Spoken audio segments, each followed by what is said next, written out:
We welcome you to the Priscilla R. Tyson Cultural Arts Center for our conversations and coffee on this fifth day of the month of September 2024. I'm Ellen O'Shaughnessy, coordinator of the program. I shared with Karin Dahl, our artist, that I'd like to take a moment to remember Jean Wiseman, quilt artist, our dear friend and companion here at the Cultural Arts Center. Jean died August 22nd, and her memorial service was this last Sunday, September 1st. An excerpt from a card describing Jean they had, who never lacked appreciation, this is Jean, of Earth's beauty, or failed to express it, who looked for the best in others and gave the best she had. This was truly Jean. So thank you, Karin, for letting us share our love for Jean. You're an abstract artist. Your oil paintings are explorations in color. My husband and I celebrate the painting of yours that we purchased at an exhibit here at the Cultural Arts Center, American Penwomen. Your gorgeous painting is titled North Rim, which we bought at this special award at the Cultural Arts Center for creativity. So the award was with the painting, and I feel you're entitled to receive it. It was wonderful. The painting welcomes everyone who comes in our front door of our home. And as you use color and contrast, connecting gestural line to unify your compositions, it's really exciting. And it builds meaning. For the past few years, your solo exhibitions have explored the fusion of art and music in a conversation about color. And we're going to experience that today. Wonderful. Karin is an emeritus professor at The Ohio State University with a PhD in language studies. She has served on an international team through the Open Society Institute in New York, teaching critical thinking. In that program, she worked with teachers and professors in Uzbekistan and Thailand. Her students in Thailand were refugees from Myanmar. Karin's art background includes 10 years of private art instruction, as well as course studies in art at Denison University. Her art can be found in regional collections and in the Sharon Weiss Gallery. Her exhibit, How Does Color Sound?, which she shares with us today, opens at the James Gallery this coming October 8th, right? Karin, we're delighted to have you with us today. Oh, yes. Bravo. Well, I'm glad to be here. In 2021, there was a show called Art and Jazz, which was my first exploration of art and music together. And this is the second one. How Does Color Sound is really about how to partner with musicians and explore meaning. So what I'm doing today is talking about what's the point of combining art and music, how do you do it, and what does it look like? And then I'm going to talk about what I do in my studio. People ask me, well, how do you do these paintings? And so I'm going to talk about it. As I go along, feel free to just pipe up, and as my father used to say, pipe up and ask a question or get clarification. And then at the end, I will have some time for a Q&A.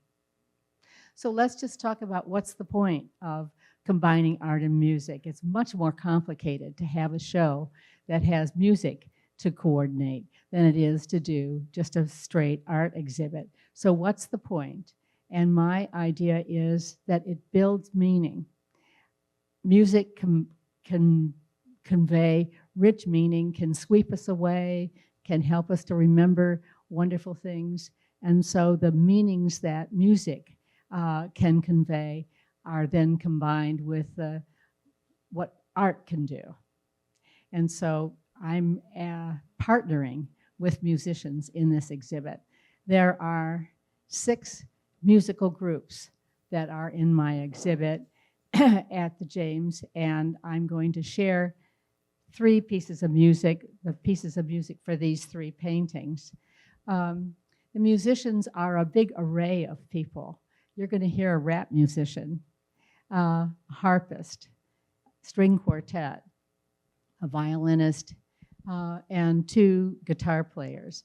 So it's a big array of musicians that are represented in the partnering for this exhibit.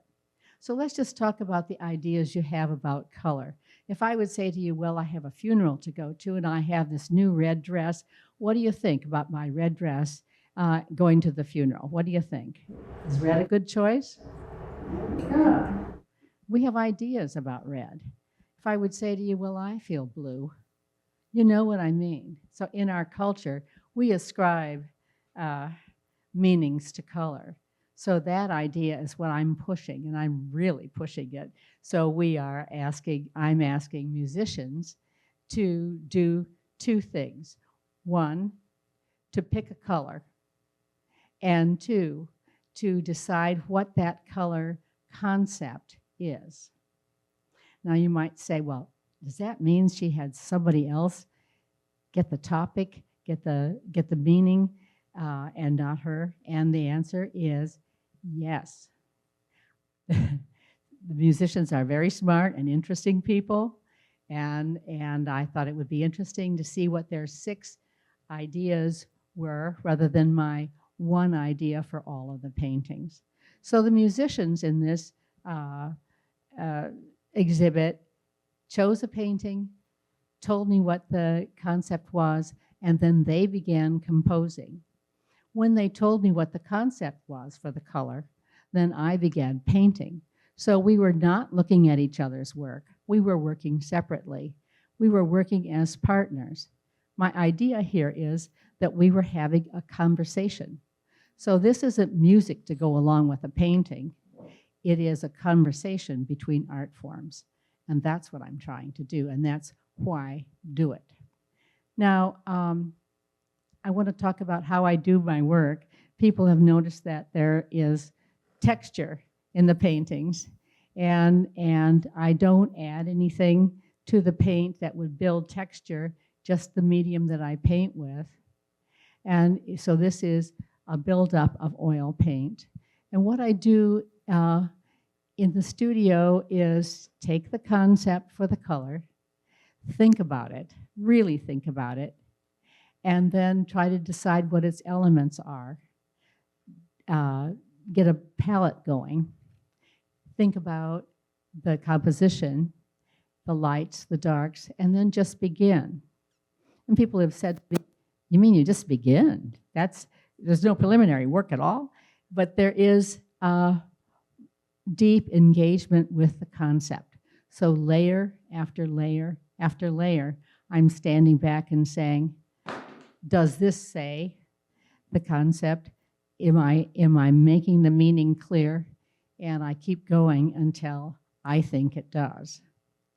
I'm often asked, well, how do you know then, if that's how you paint, how do you know when it's done? And I put it up on the wall and take a look at it for a week or so and see if it holds. If I still like it, it's done. If it just doesn't hold, back to the studio we go and work on it some more, layer after layer after layer. So what I'm going to do now is show you some of these paintings and the music. Just as an aside, I've noticed that it's a good thing I brought the paintings, because the photos, even though they're professional photos, don't do justice to the painting. So let me just show you the first one. And each painting, what I'll do is talk about my work in the studio, And then if there's music, I'll play the music. All right, so that's a picture of this. There really is a gap, isn't there? Yeah. So the concept here is movement of water. I grew up in Lake Michigan, not alongside it. I know a lot about the colors of water. So I wanted to incorporate that. My idea in the studio was, how can I show movement of water? Where am I? What's my point of view? And so my point of view is that I'm standing up on a bridge, not a huge bridge, but a nice bridge, and I'm looking down. And as I look down, I see the water eddying, moving. I see the dark places. I see the various colors. I see some foam. And so what I've tried to do in the studio is to show that movement. There it is. And what I'm also trying to do is to say, what are the cousins of this color that will show turquoise in its richness? And so as you can see, there's some purple, some blue, some white, and some darks, and a big effort to build texture. So now that's my work in the studio. The musician that picked this concept and this color was Jesse Henry, a folk guitarist. So now we're going to listen to his rendering of movement of water. It's got to be louder.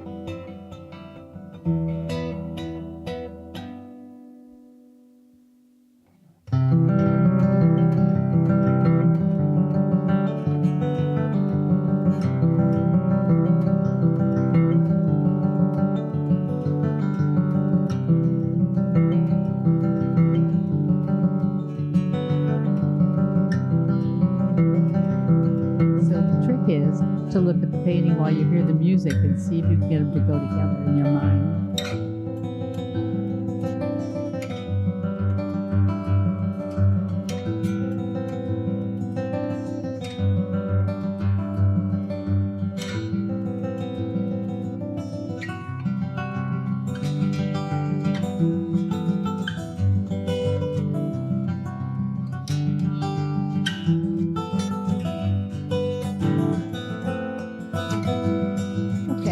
Enough.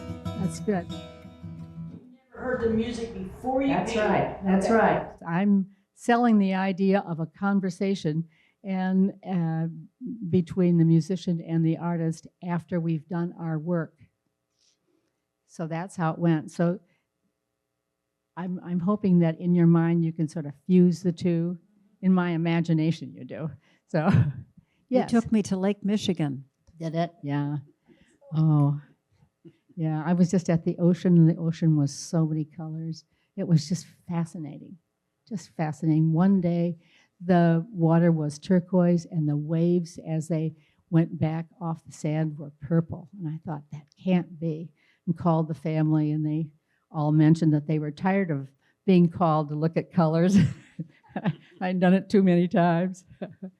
Let's look at another painting. Yes. Okay. The question is that first to painting and then listen to different music and then choose the one that is matched with you, with your painting? No.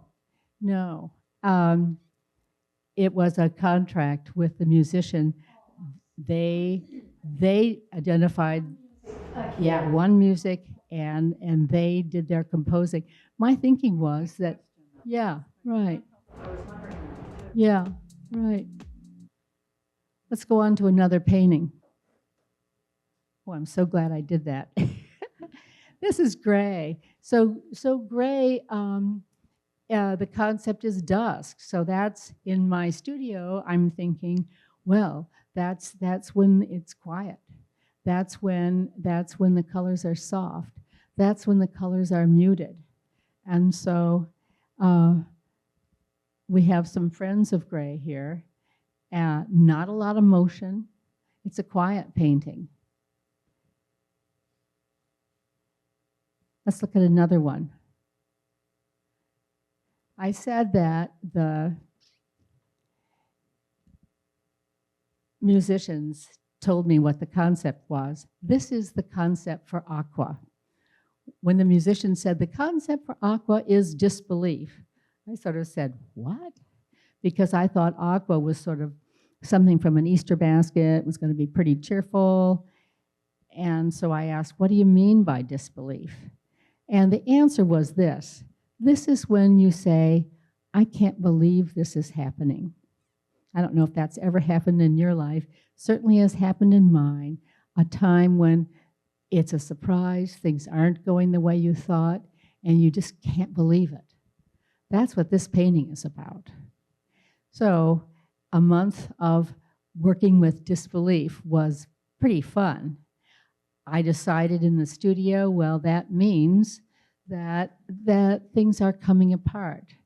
Things are not what was expected, and there's disruption. So you can see the slashing lines, that's the disruption. And you can see that the white shape is not a shape, but it has come apart.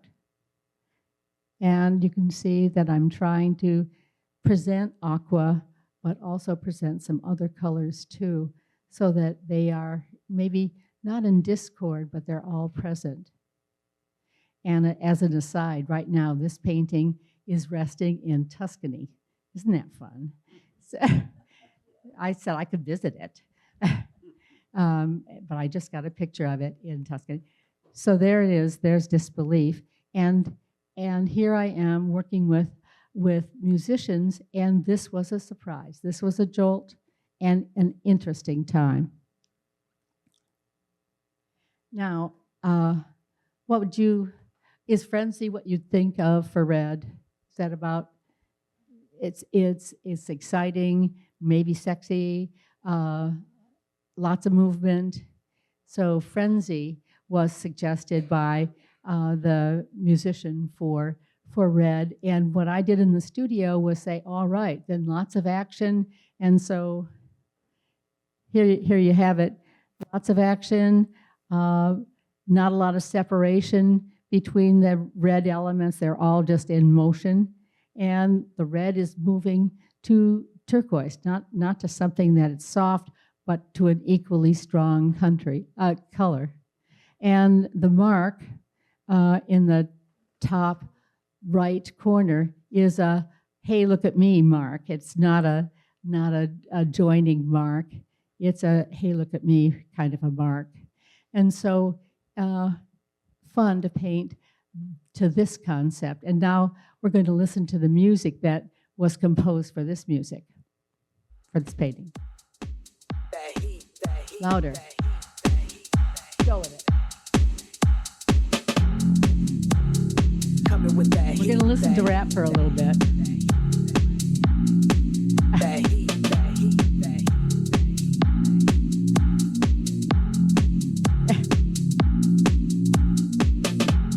I'd like to see this guy do this.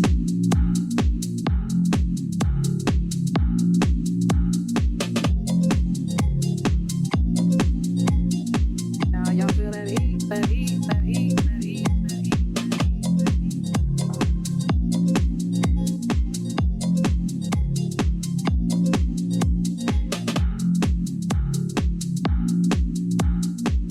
I think that's enough. That's enough.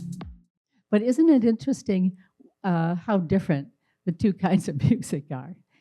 And again, I'm partnering with musicians and I'm listening to their ideas and going with it. And so that's what's fun. Have you ever had one or contracted a musician and then you guys did not go together? One of the musical groups was a Way Out group, and they did very contemporary music, and so the music was discordant and hard to listen to, and it took me a while to get used to it. And I think they knew that I was not so happy. They said, we're going to perform this in public. It's a string quartet, very contemporary, and there'll be an audience, and would you please come? And so I did. It was in the Rife Center in the old Lazarus, remember that? And it was fascinating to watch them do what they do. One of the things they did was to say, our music is built on the concept of match and differ. And so, and their music was to just sort of to say to each other, you can either match or differ. And you see, we're way out there in terms of music. No rhythm, no melody, just sound. And so then we all, you want to try match and differ for just a second? All right, I'm going to sing a song. A note, match it, come on. Okay, now differ. Yeah, see? Yeah, see it? So you get a really, so there were about 200 people there matching and differing, and I thought, that is interesting music. But I was worried about it. Good question. Yeah, interesting. Okay, so the match and differ group, this was the painting. This is gold, and I'm not playing that music because it still gets under my skin. But the concept is the refining of the metal gold. How does it go from its alloys and from the rock to red gold, green gold, rose gold, white gold? And I did read about the refining process. It's chemical, it's very elaborate. And so here's a churning process. And so in the studio, I'm thinking the whole picture plane is this churning process. And that's what my rendering of this is about. So once again, partnering with musicians, you end up in a place just a little different than you thought you were going to be in. And that's interesting. Okay, question here? Yeah. Did any of the musical people you approached think it was a weird thing to do? No, one of the guys wrote back and said, I love it when the arts are fused. And I thought, oh my goodness, what an email that is. So they all said yes, but they had been screened. I had approached the Columbus Music Association and told them my whole idea. They had a meeting and said, we'll give you a list of musicians that would like this idea and show you how to contact them. Some of them are really, the rap musician, you deal with his people, don't deal with him. So these are well-established musicians. And I remember talking to Todd once about the musicians, and Todd said, well, these are some of the biggest groups in Columbus. How did you get them? So through the Columbus Music Association, and they said yes because they were interested in the idea. Yeah.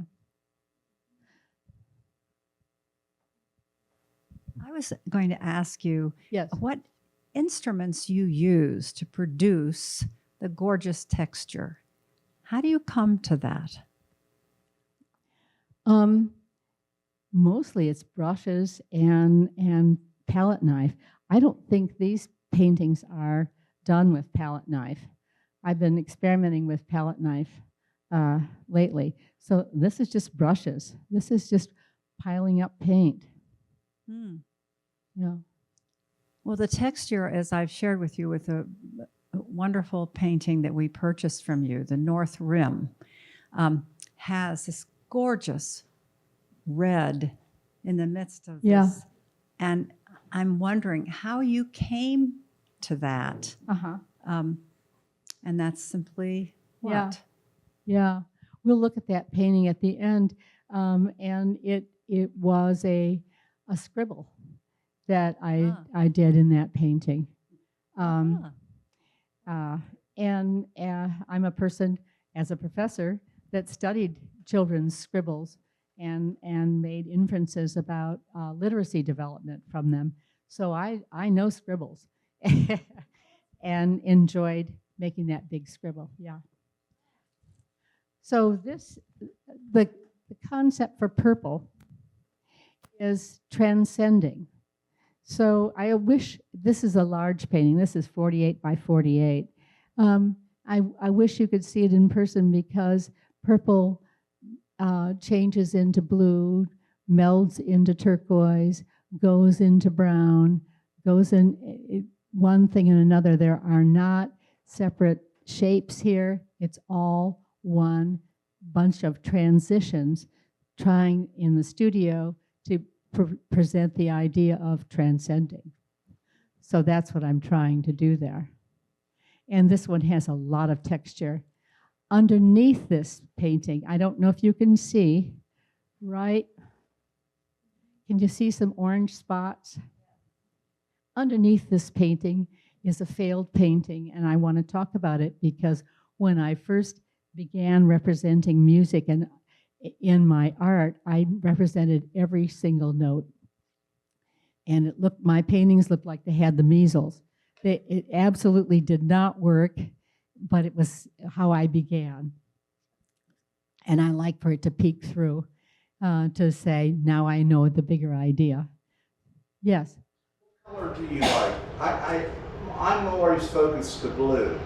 Yeah. Do you ever notice people's focus to certain colors? Yeah. I don't know. I think I'm with you on blue. I love painting with blue in the. What do you think blue really means to the psyche? You know, I think you can assign a meaning, and I think it's rich and deep. I don't think it's sad, and I don't think it's a whoopee color either. I think it's just rich and full of possibilities. What do you think?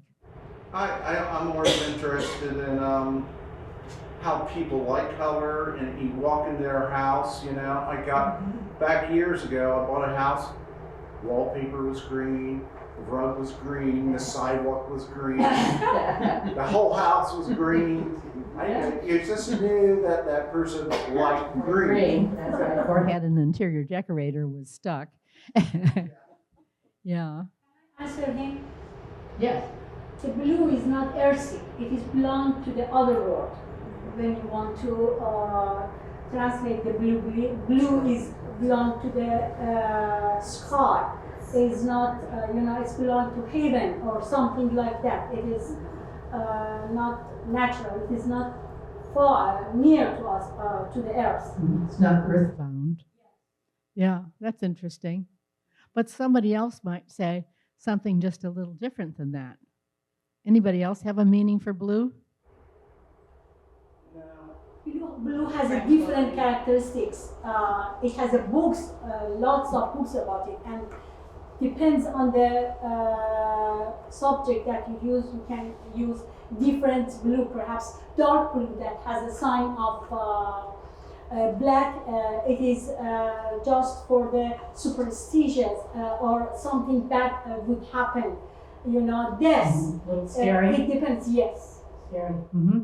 Interesting. As a white on it, it's again the meaning would be changed to another things. Interesting. Yeah.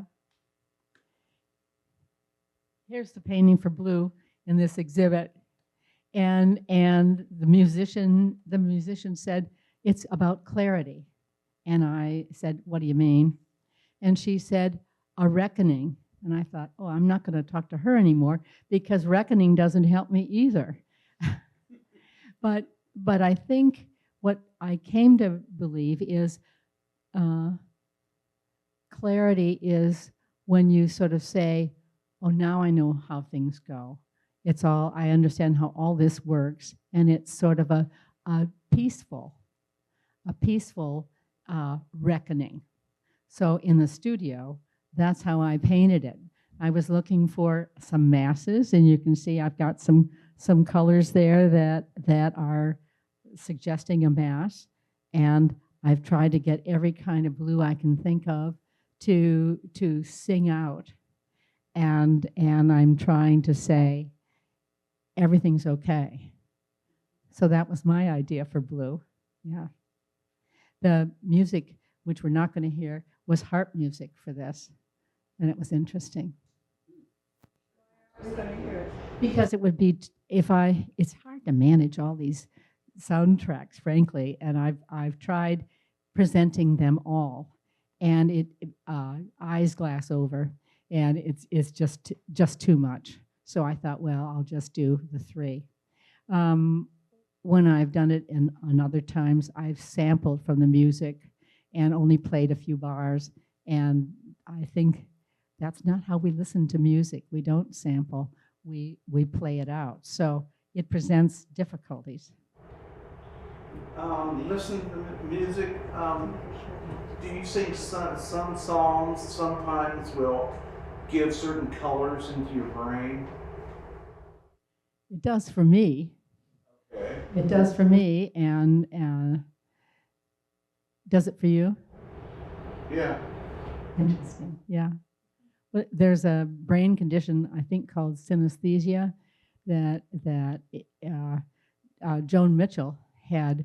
When she heard a sound, she saw color, and you know her artwork. Yes. Have you done a painting that was inspired by music, the opposite direction from what you're doing?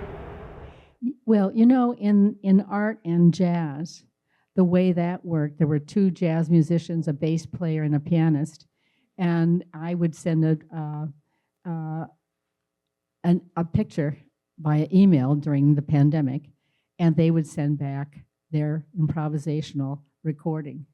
And at one point, they got tired of it and said, look, we'll send you our music, and you can come up with a painting. And so they did, and it was interesting. It was hard. Yeah. So what I did was listen to the music over and over and over. I can sing every note of the music that they sent because I listened to it so many times and let that suggest what to do. But it wasn't about a concept, it was about sound. Yeah. Anything else? What? Your shirt matches that. Does it? Should I go stand over there? All right, so that's this painting over here. And I'm going to walk over and there's a lot of texture in this. And there's a lot of mark making. The concept is exuberance. Again, a musician suggesting something that I wouldn't have done. Exuberance means curl your toes under happy. You're really happy. This is all joy. So there isn't going to be a lot of jerky things here. They're not going to be shapes fighting with each other. This is peaceful stuff. In the studio, what I thought about was, can I paint a glow of happiness?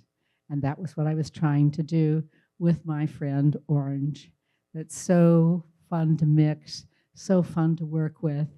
And so you can see complementary, you can see colors to set off the orange.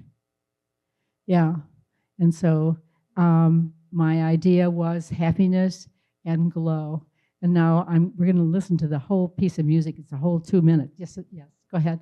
Yeah, the blue really makes me happy, and then I go to the top where the white is on this side. Then I get a lonely feeling. So it's very happy. Yeah. Interesting. You know, there's something I've forgotten to say. I'm going to say it right now. The way you get the music is with a QR under the painting in a gallery. It looks like that. So that people are looking at the painting, they take their cell phones and they center on the QR code and then they listen. And so it's listen and look. That's how it works in the gallery. So the display is paintings, QR codes, and people milling around with their cell phones. That's how that works. So here's the concept. exuberance, and then I want you to listen to a violinist talking about, or not talking, composing about this concept. Yes. Make it louder.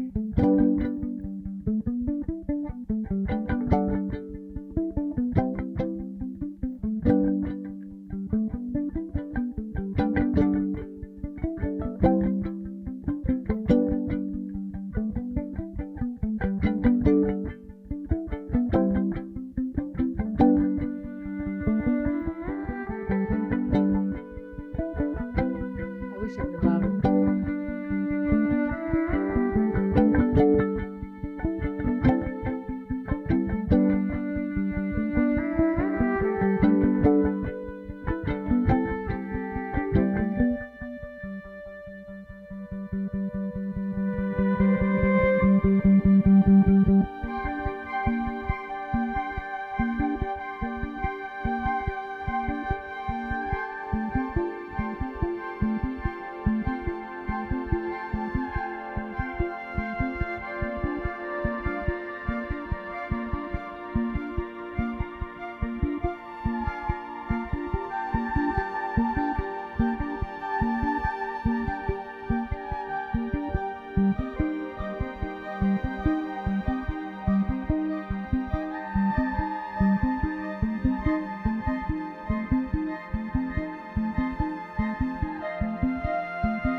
I think we can stop that. Isn't it interesting? It's not the same with me as if I had said, make it this kind of music. They're clearly expressing their own sense of this concept, and so am I. So just to sort of wind this up, so what you get when you combine art and music in this way, I think it's 1 + 1 is 3. You get a lot more meaning. And as I've watched people in the gallery with the QR codes, people stay longer in front of a painting because their eye can be directed by, wait a minute, how does that sound go with this part of the painting? And so they're looking for a longer time.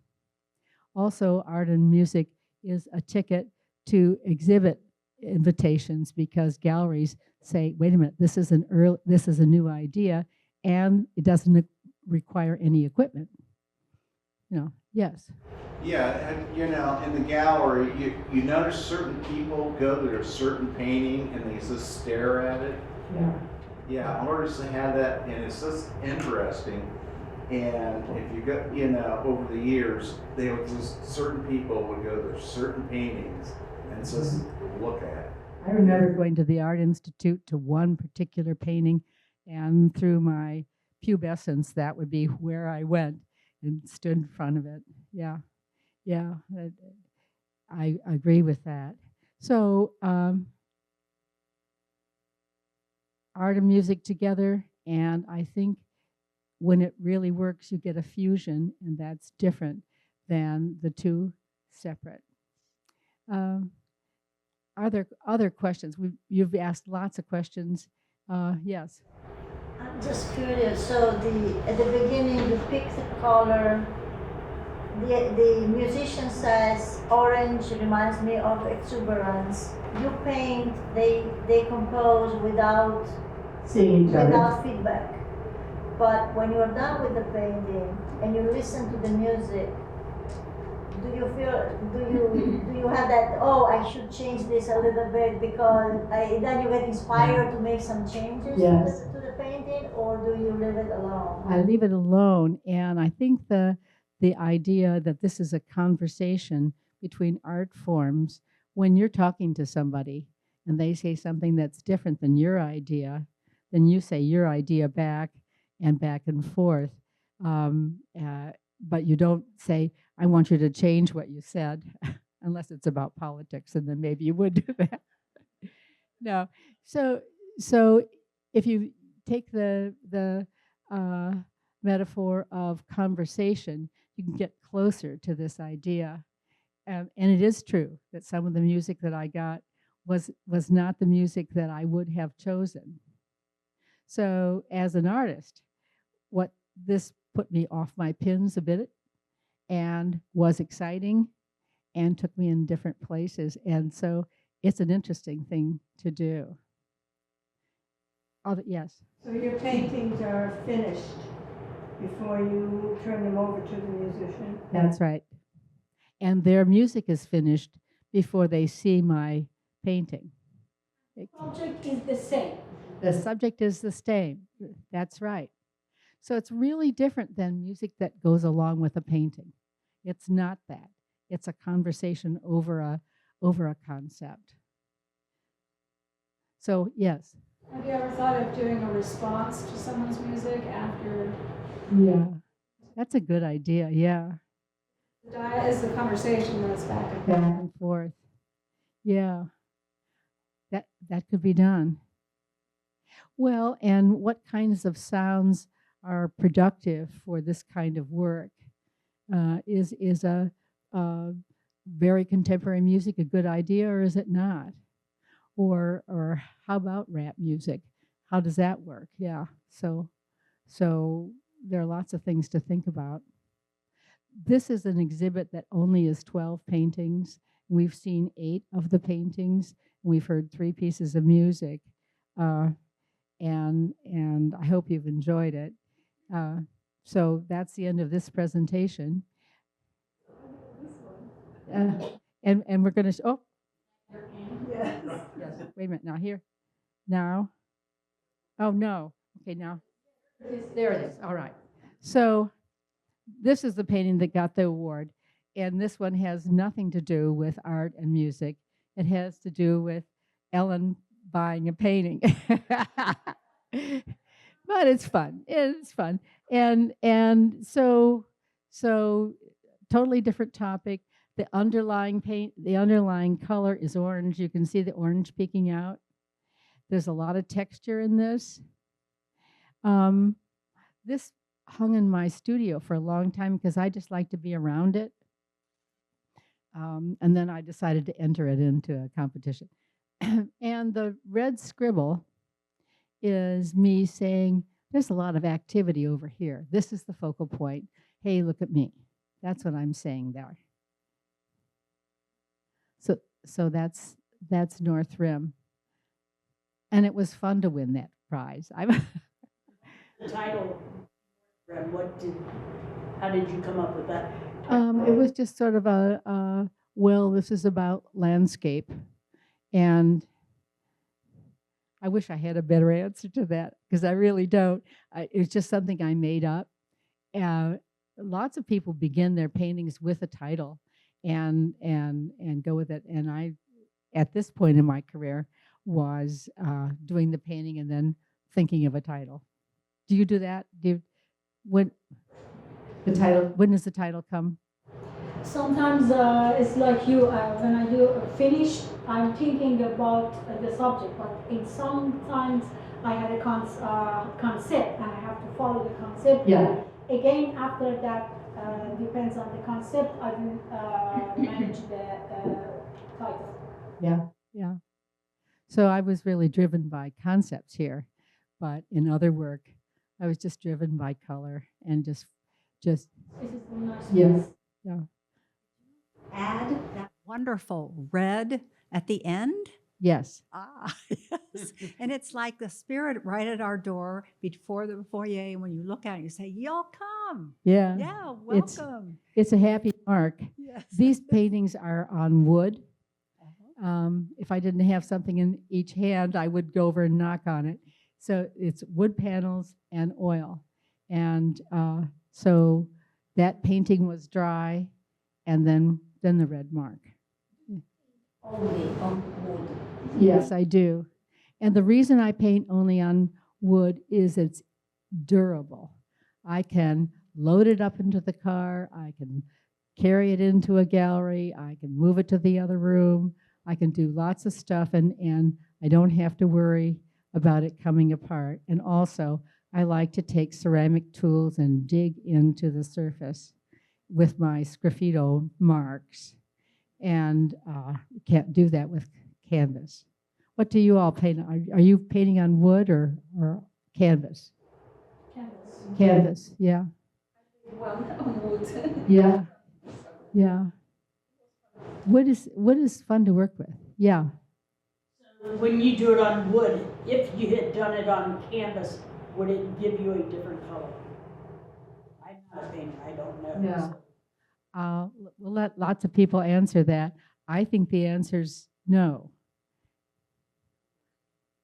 Before on a wood, I'm not familiar with that. Are you do something before you painting on it for the background on your Yes, yes. I just can't resist knocking on this. Now I feel better. It's a hard surface, yeah. And so there's black gesso. As an artist trying to grow and learn new things, it's occurred to me that it could be white gesso, and the white could peek through, and I could paint more with white, and I'm sort of trying to do that now in my studio. But at this point, black gesso, and then painting out from the background. The black gesso gives me a nice line. Well, in the top right of Frenzy, you can see the black showing through. Yeah. What is it? Balsam.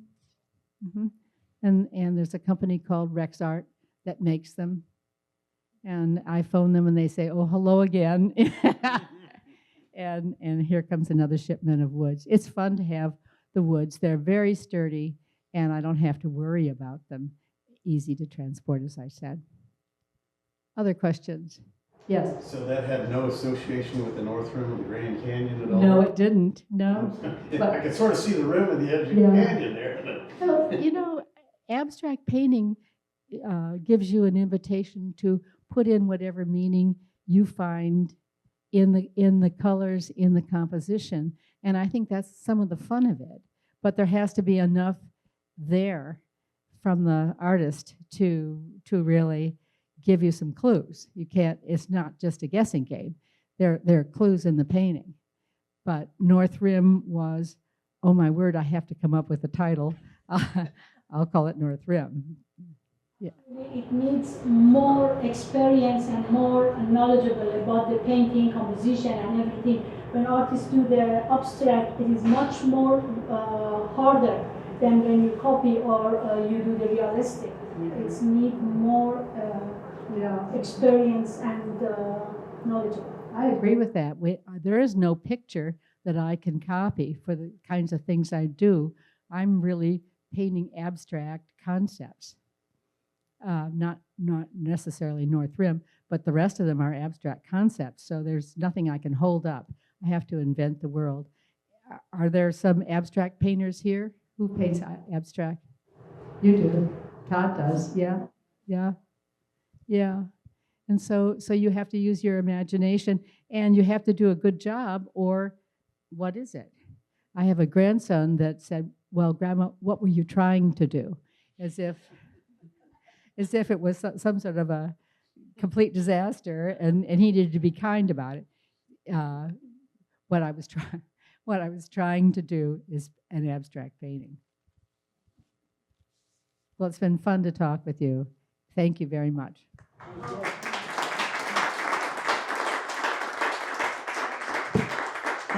Thank you.